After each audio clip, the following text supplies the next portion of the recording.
You ever notice how life has this funny way of kicking you out of places you thought you'd die in? One day everything feels settled. Same streets, same people, same routine.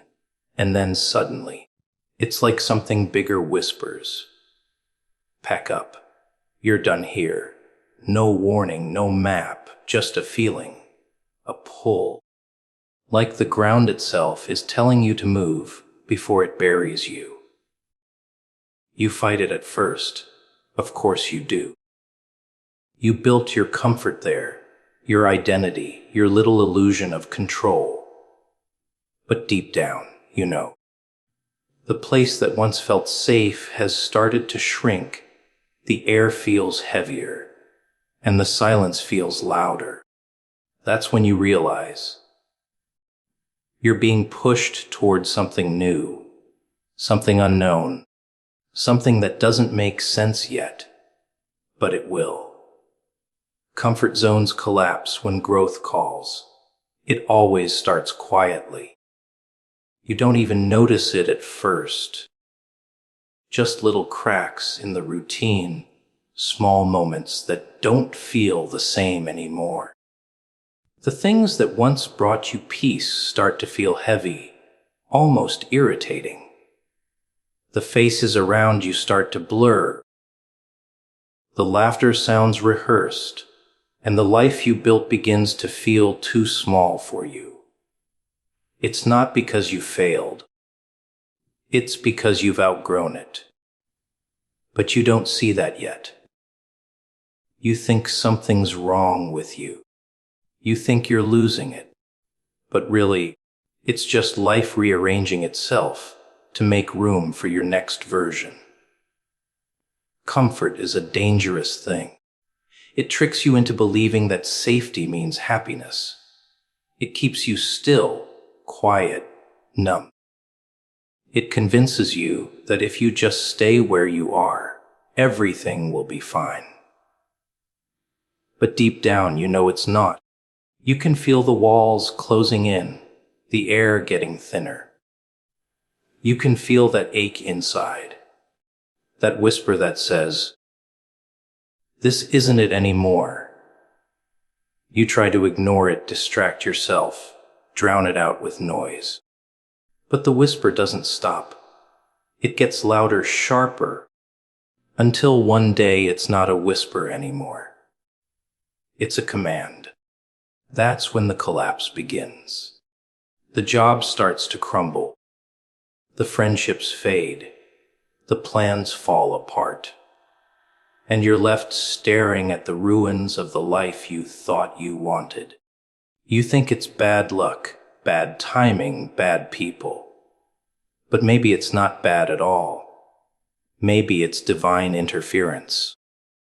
Maybe life got tired of waiting for you to move and decided to move you itself. Because when you won't walk out of the comfort zone, it burns it down for you. It hurts, but it's necessary. You were never meant to stay somewhere that doesn't challenge you anymore. Growth doesn't happen in peace. It happens in discomfort, in confusion, in collapse. You see, people think growth is beautiful. It's not. It's ugly. It's violent. It's the death of everything you thought you needed. It's the loss of identities you clung to, the shattering of plans you built your worth around. Growth is chaos disguised as evolution. It takes what you love and makes you question it, takes who you are and forces you to become someone else. But it's not punishment. It's transformation. Because comfort might keep you safe, but it'll also keep you small. You can't hear the call for more when you're surrounded by what's familiar. That's why life shakes it all up. It forces your hand. It breaks the routine that numbed you, the patterns that trapped you, the illusions that lied to you. It doesn't ask if you're ready, it just moves. And you either fight it or you follow it. But here's the thing. Growth doesn't wait for your permission. It doesn't care if you're scared. It only cares if you're willing to listen.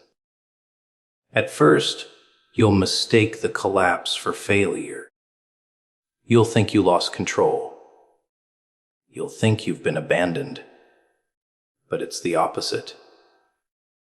You're being guided, redirected, repositioned. You just can't see the new land yet. The path doesn't appear until you take the first step.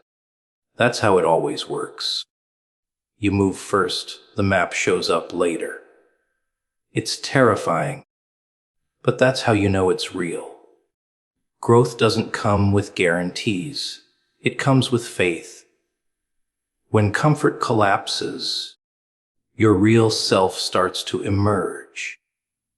The part of you that's been waiting for change finally breathes.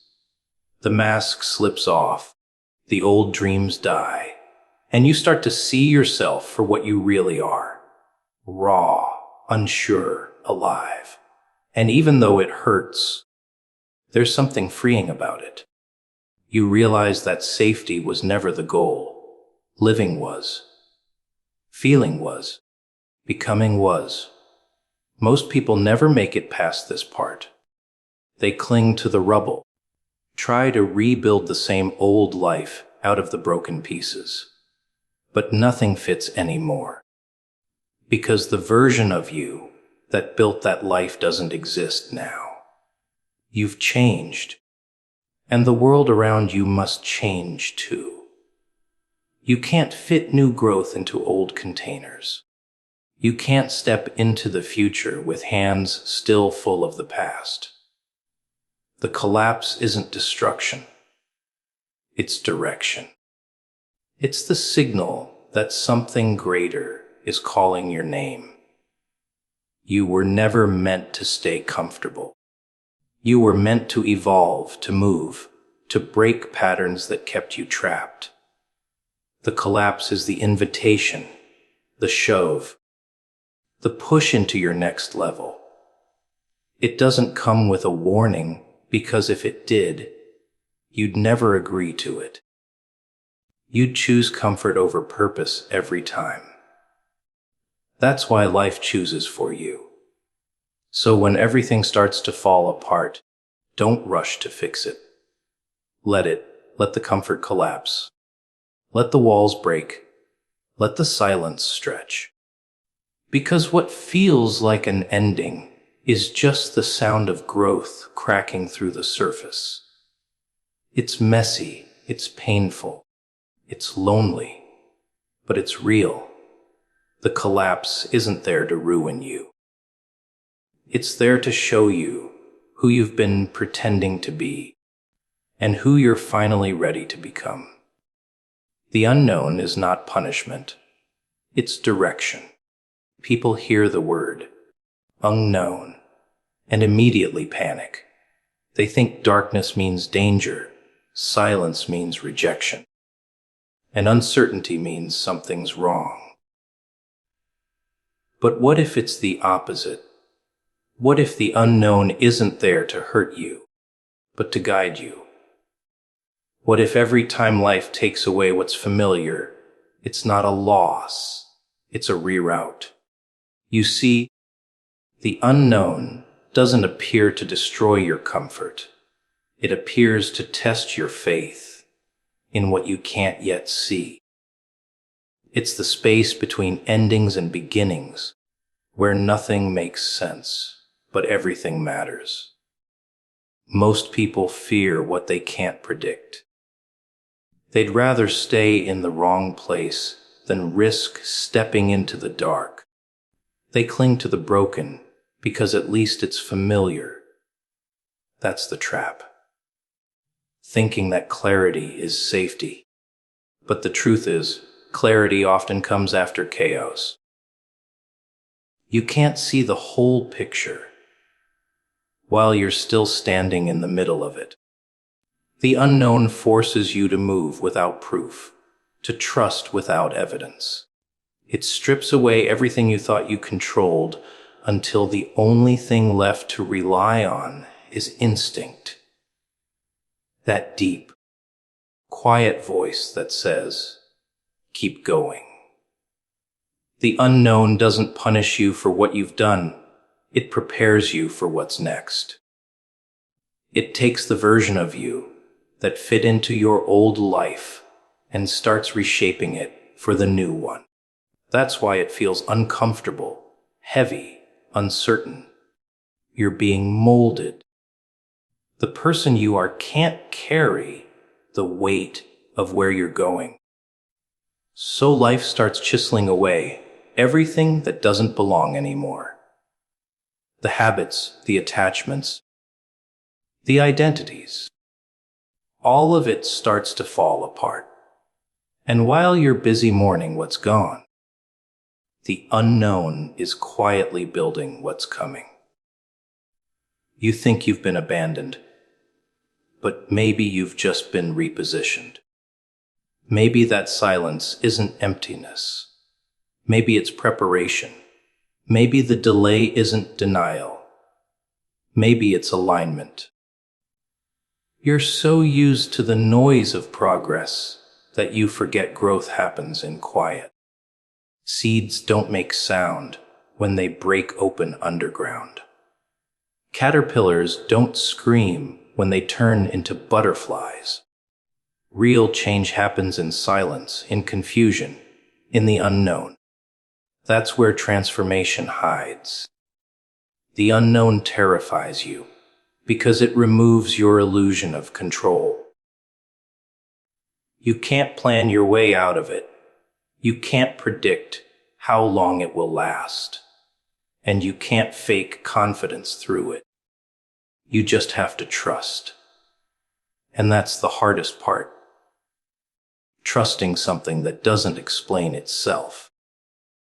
Trusting that there's purpose in every delay, meaning in every detour, direction in every disappointment.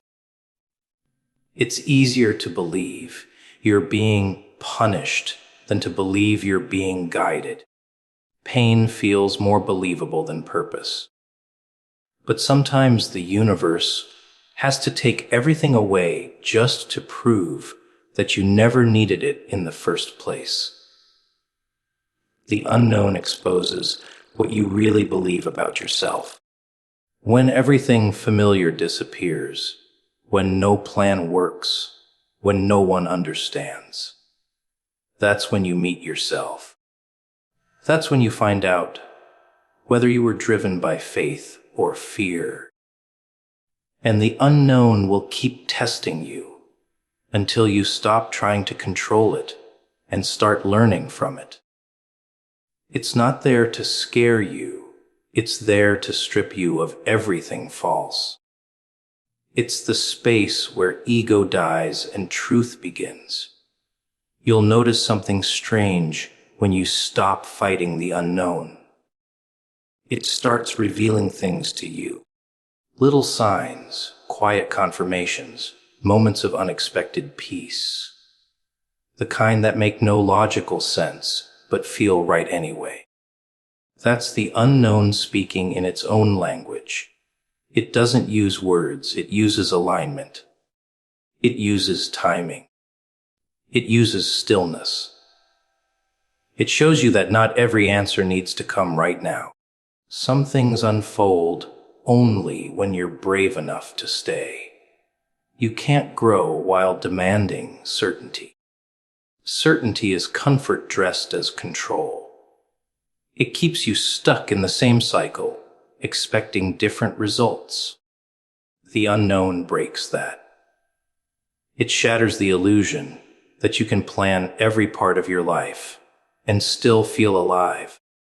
Because life isn't supposed to be predicted. It's supposed to be lived. And living means walking into places where the light doesn't reach yet. It means trusting that even in the dark, there's direction. Maybe the unknown isn't the void you think it is. Maybe it's just the space where the next version of you is forming. The old you has to dissolve so the new one can take shape. That's why it feels lonely. That's why it feels endless. Because you're in between identities, in between stories, in between what you were and what you're becoming. And that space, that in between, is sacred. It's where you stop pretending and start evolving. So maybe the unknown isn't punishment at all. Maybe it's mercy. Maybe it's the universe saying, "You've stayed too long where you no longer belong." Maybe it's not taking things from you. Maybe it's clearing the path for what's next. The unknown doesn't want to break you. It wants to redirect you. It's not darkness, it's direction. It's not the end. It's the road that leads you there. Detachment is the first step toward destiny. People talk about letting go like it's some peaceful, graceful process. But it's not. It's violent. It's messy. It's waking up one day and realizing the things you once thought you couldn't live without are now the very things keeping you from breathing. Detachment isn't about not caring. It's about finally understanding what deserves your energy and what doesn't. It's that quiet rebellion inside you that says, "I've carried this long enough." And once that thought hits, everything starts to shift. The people, the habits, the dreams, they all start to fall away, one by one, like leaves that know it's time to let go. You see, destiny doesn't move through clutter. It doesn't walk into crowded rooms filled with fear, doubt, and attachments disguised as comfort. It needs space. And that's why detachment hurts so much. Because you're being stripped of everything that doesn't belong to your future. You don't lose what's meant for you. You lose what's been blocking it. But at first, it doesn't feel like release. It feels like death, like your world is being ripped apart for no reason. You call it chaos. You call it unfair. But it's not destruction. It's direction. You're not being punished. You're being prepared. The hardest part of detachment is realizing that sometimes the things you love most are the ones holding you back the hardest. You stay attached because you think love means holding on. But real love, the kind that's pure, doesn't require chains. It doesn't beg or cling or demand. It lets go when it knows it must. Detachment teaches you that love and letting go can exist in the same breath.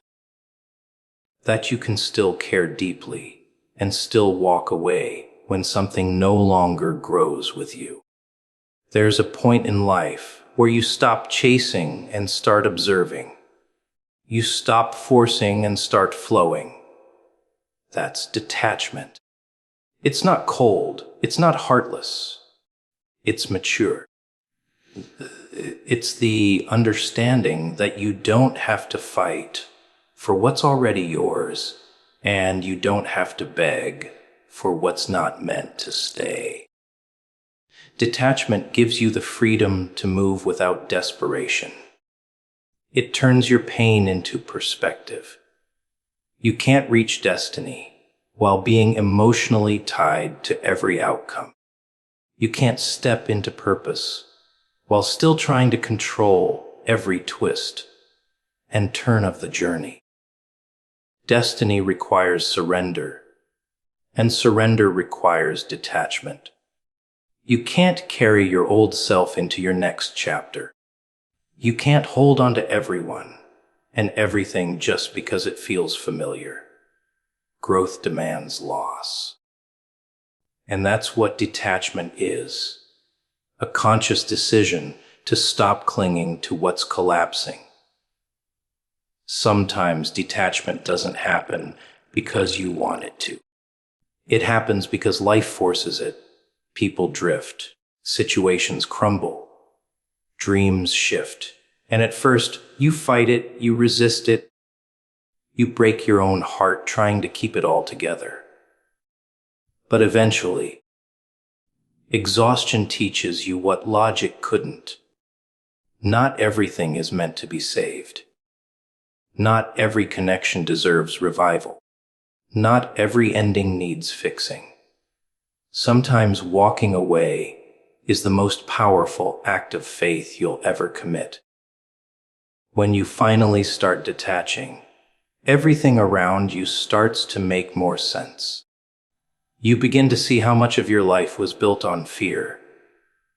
Fear of being alone, fear of starting over, fear of not being enough. Detachment burns all that away. It teaches you to stand without leaning on what's temporary. It's not about shutting people out. It's about not letting them define you. It's about reclaiming the power you gave away, trying to be understood by those who were never meant to understand you. There's peace in detachment, but it comes after the storm.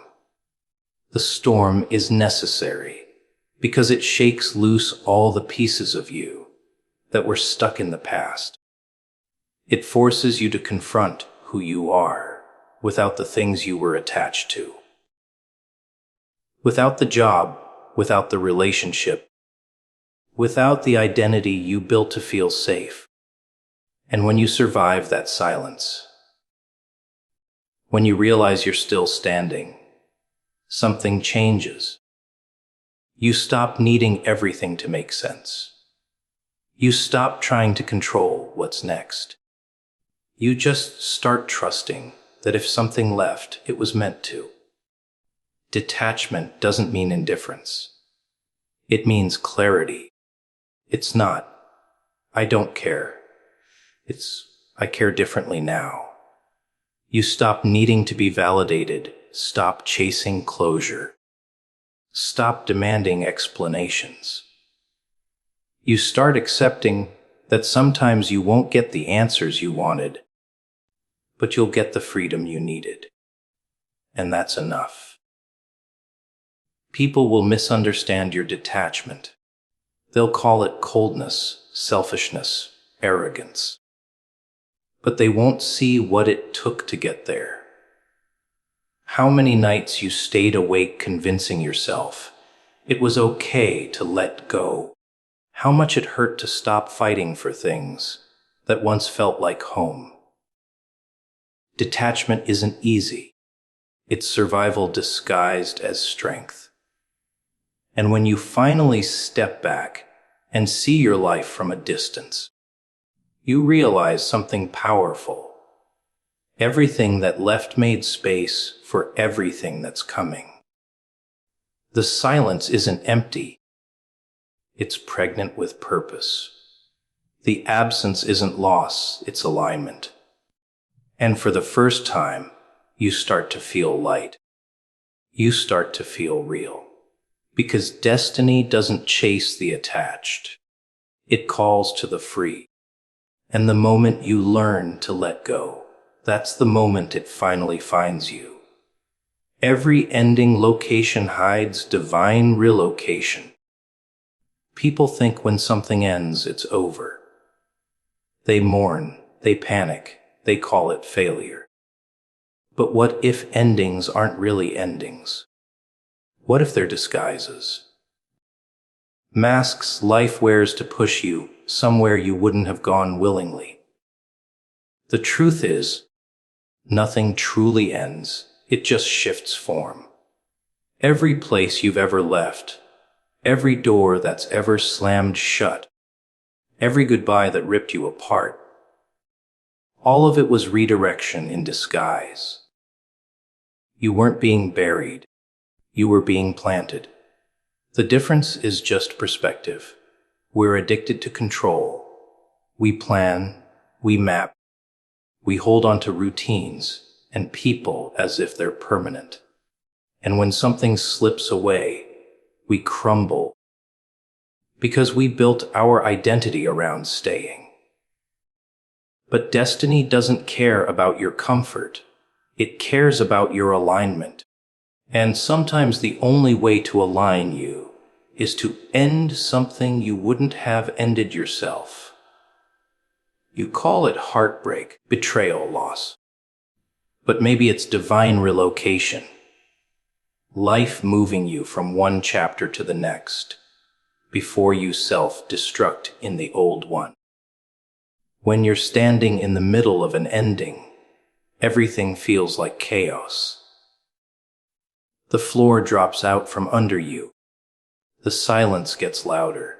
You start to ask, why me? But endings aren't punishment. They're permission. Permission to evolve, to move, to stop shrinking just to fit in a story that no longer wants you. You see, endings don't show up uninvited. They're summoned by your growth. The moment your spirit outgrows your environment, life starts rearranging everything around you. That's when jobs collapse, relationships dissolve, and the people you thought were forever start fading into memory. It's not coincidence. It's divine design.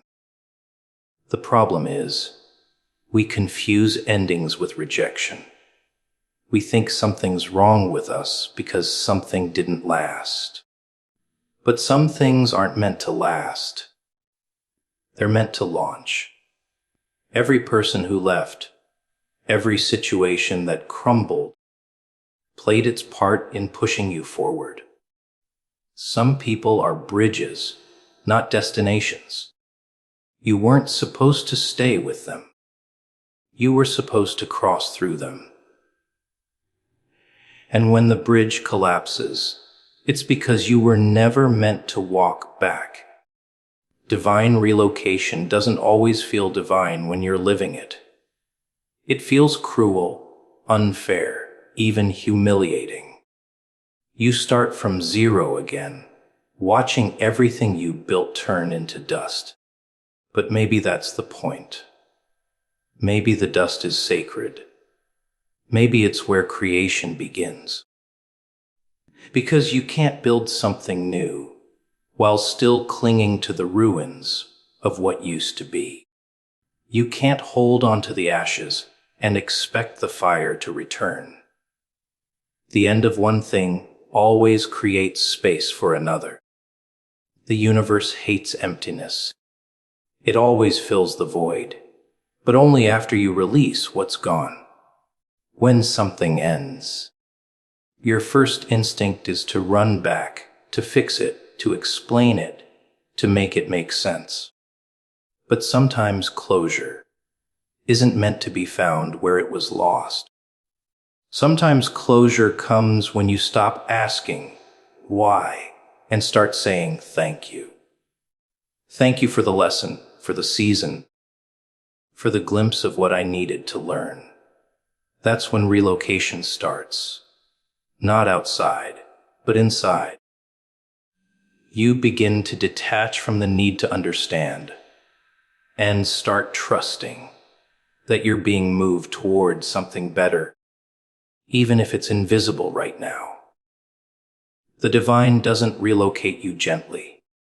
It shakes the ground. It makes you question everything you thought was solid. It strips you down to nothing so that when you arrive in the new place, physically, emotionally, spiritually, you're not carrying the weight of the old one. That's why transitions feel brutal. Because you're being emptied. You're being prepared. You're being reset for what's next. Most people get stuck because they worship what's ending. They keep trying to revive dead things, thinking persistence equals loyalty. But there's no reward in breathing life into something that's meant to rest. Some stories aren't meant to be rewritten. They're meant to be released. Because if you keep feeding what's over, you starve what's coming. Divine relocation only happens when you surrender your grip on the familiar and let life move through you instead of against you. And sometimes it's not even about geography. It's internal. The new land isn't always a place. Sometimes it's a version of you that you haven't met yet. The divine doesn't always move your body. Sometimes it moves your soul. It shifts your mindset, your desires, your identity. It makes you crave different things, seek different company, speak a different language of purpose. The people around you might not understand it. They'll call you distant, detached, strange. But that's only because they're still standing where you used to be. You can't explain divine relocation to someone who's never been called to move. It's not logical. It's not planned. It's an ache in your bones, a pull you can't ignore, a whisper that says, "This isn't home anymore." You feel it in your sleep, in your silence, in the things that used to make you happy, but now just feel heavy. That's how you know the move has already begun. The divine always moves you internally before it does externally. The land changes inside you before it changes around you. So when something ends, don't rush to rebuild where you've been. Pause. Watch. Listen. There's a pattern in the pieces, a message in the ruins. Every ending is a coded invitation, an invisible map that leads you to your next destination. The only requirement is trust. Trust that if something is leaving, something else is leading. Trust that you're not being pushed out. You're being pulled forward. Every ending location hides divine relocation, and every tear you shed is just proof that something greater is already making room. Fear disguises itself as familiarity. It walks quietly, pretending to protect you, whispering that staying where you are is safer than stepping into what's next. It tells you, "You know this place, you've survived here. Why risk something new?" And you listen, because fear doesn't scream. It comforts.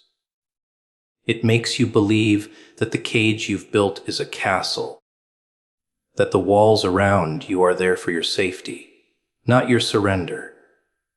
You call it routine, comfort, stability. But it's fear. Fear wearing a mask made of predictability. Familiarity feels warm because it doesn't challenge you. It doesn't ask for more. It doesn't demand growth. It lets you repeat the same day over and over again until it becomes your identity. You stop chasing dreams. Stop asking questions. Stop taking risks. You start confusing stillness with peace when really it's paralysis. You're not calm, you're trapped. And the worst part, you don't even notice anymore. You've gotten so used to smallness that expansion feels dangerous. Fear is clever like that. It doesn't show up as panic or terror. It shows up as reason. It tells you to be practical, to be realistic, to play it safe. It tells you that failure would destroy you, that disappointment would be unbearable. So you shrink your world down to what you can control, what you can predict. You trade purpose for protection, and you call it maturity. But deep down, something starts to die. The part of you that wanted more. The part that still remembers what freedom feels like. Familiarity is a drug. It numbs you just enough to make you forget you're not happy. You convince yourself that this is what life is supposed to be. Predictable, controlled, manageable. You settle for patterns that no longer serve you because they feel like home. You tell yourself that stepping into the unknown is reckless, that people will laugh, that you might fail. But the truth is, the real danger is staying. Because the longer you stay, the quieter your soul becomes. It stops screaming for change. It starts whispering. Then one day, it stops speaking altogether. You tell yourself you're waiting for a sign, for the right moment, for everything to be perfect before you make a move. But fear will always